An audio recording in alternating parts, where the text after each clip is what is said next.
Salut, chers amis en Jésus-Christ. Nous sommes pleins de joie aujourd'hui de vous parler autour du troisième dimanche de Pâques, l'année B. Et notre thème d'aujourd'hui, c'est toujours en accord avec le message de la résurrection. Autrement dit, sommes-nous fidèles au message de la résurrection? Et nous allons réfléchir à partir des Actes des Apôtres, chapitre 3, versets 13 à 15, 17 à 19. 1 Jean chapitre 2, versets 1 à 5 et Luc chapitre 24, versets 35 à 48. Toujours en accord, en lien avec le message de la résurrection. Tant que notre époque ne comprend pas ou n'apprécie pas la puissance ou la force de la résurrection, il nous sera difficile et voire impossible de soumettre notre vie à celui qui a réalisé la résurrection.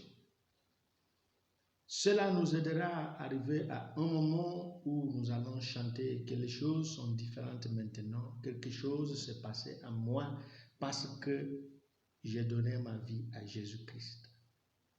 Les choses que j'ai désirées, les mauvaises choses sont passées, mais le meilleur demeure parce que Jésus a réalisé quelque chose dans ma vie. Cela est la puissance de la résurrection. Et cette puissance de la résurrection a des impacts sur nous. Et des impacts qui nous poussent à passer au-delà de la faiblesse humaine, à travers la grâce, de nous soumettre à celui qui est saint, pour qu'il puisse travailler sur notre nature humaine, pour faire de nous des hommes et des femmes capables de lui plaire. Restons avec la réalité que nous sommes sauvés par la grâce. Et c'est pourquoi Jésus nous donne un comprimé très amer. Un comprimé très amer. Et comme un enfant qui n'aime pas la piqûre, l'injection ou les comprimés amers, l'Église nous invite à nous débarrasser de notre peur, de l'injection, de la piqûre de Jésus qui nous dérange, mais qui soigne complètement notre maladie. Et cette piqûre, ce comprimé amer, vient de la parole de Dieu. Et nous pouvons poser la question à savoir en quoi consistent ces herbes amères, cette piqûre dérangeante. Nous sommes sauvés par la grâce parce que quelqu'un a porté le poids et la charge de notre faute. Après la résurrection, 8 jours plus tard, Jésus est venu pour faire un don à ses disciples. Et il s'agissait des dons de la paix, les dons de les envoyer comme le Père l'a envoyé. Le Père envoyait Jésus par amour. Et Jean nous dit, Dieu a tant aimé le monde qu'il a envoyé son Fils unique afin que quiconque croit en lui n'aura pas la condamnation, mais la vie éternelle. Et troisième chose, Jésus fait le don de l'Esprit Saint. Et Jésus donne la force de pardonner le péché et de retenir le péché. Mais ce qui prend la première place, c'est le pardon des péchés. Alors, cela est le don qui vient par la résurrection. Mais puisque les offenses doivent toujours venir, nous sommes appelés à devenir intérieurement en paix à travers le don de l'Esprit Saint et le don du pardon. Cela fait partie du goût amer des comprimés que Jésus nous donne pour soigner notre maladie.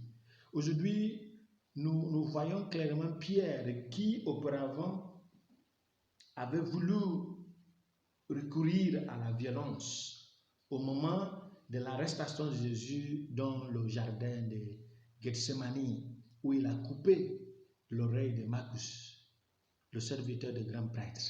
Mais maintenant,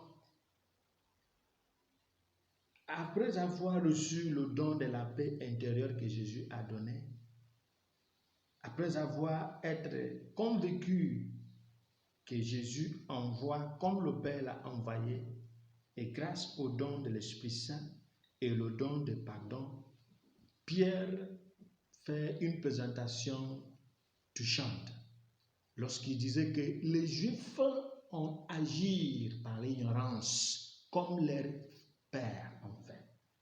Alors, Pierre est capable maintenant d'accorder le pardon aux gens qui l'ont fait du mal en tuant son maître.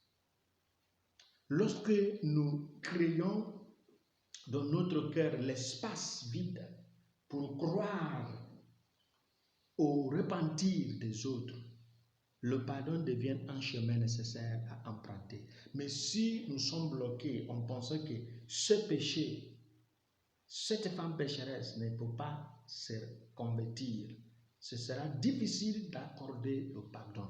Et c'est le message d'aujourd'hui.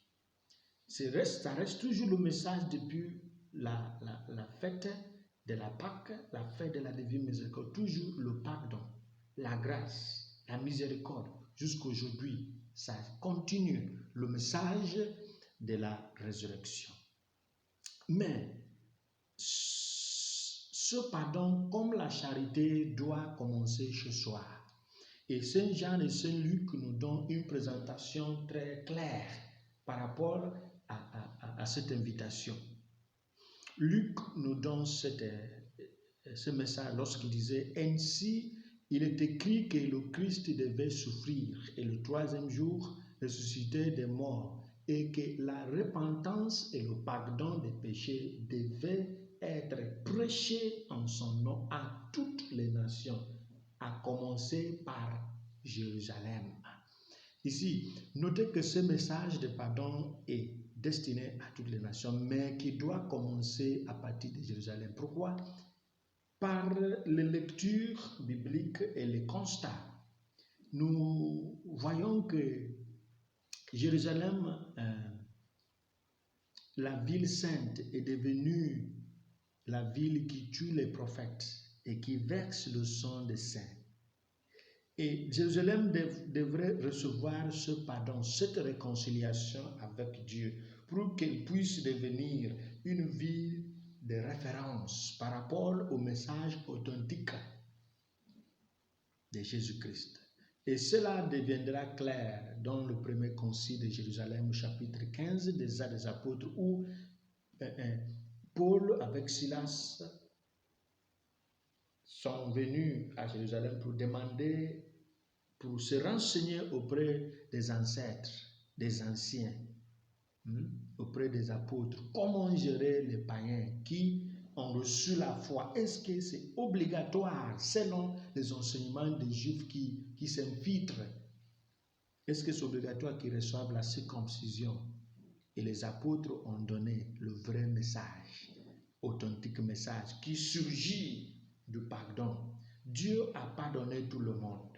L'essentiel, c'est d'éviter les péchés, d'éviter la viande offerte aux idoles, les péchés de la chair et des autres choses qui ne rendent pas gloire au Seigneur et non pas la circoncision.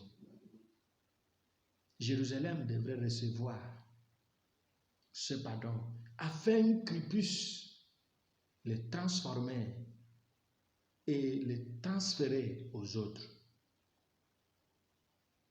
Alors, Jésus nous invite à commencer chez nous, à répandre le pardon, la réconciliation. et pour toutes les personnes qui sont au courant que nous sommes sauvés par la grâce, qui pourront chanter que les choses sont différentes parce que Jésus a réalisé quelque chose dans ma vie. J'ai un message très important.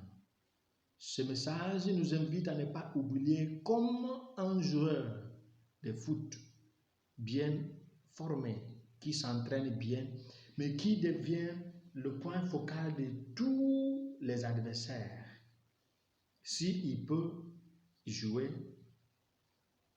pour marquer, il devrait être prêt à supporter les attaques très dures et des fois très violentes venant de son adversaire. Des fois, il tombera par terre. Des fois, il va salir son maillot. Des fois, il sera blessé parce qu'il vise à marquer des buts. Et s'il vise à marquer des buts, il ne sera pas laissé faire. Il sera marqué par ses adversaires. C'est ça ce qui nous attend en tant que les sauvés. Des fois, ça nous arrive de passer par la ruse pour marquer le but. L'arbitre peut ne pas le voir. C'est pourquoi, durant cette période, l'Église nous parle de pardon, de sanctification, qui doit commencer par nous. Si Jésus m'a pardonné, pourquoi pas ne pas pardonner aux autres? C'est pourquoi j'ajoute aujourd'hui qu'il nous faut essayer de tout transmettre, de tout déposer aux pieds du juge, Jésus lui-même, avant que l'accusateur n'arrive pour nous accuser. Mais s'il arrive, une fois que nous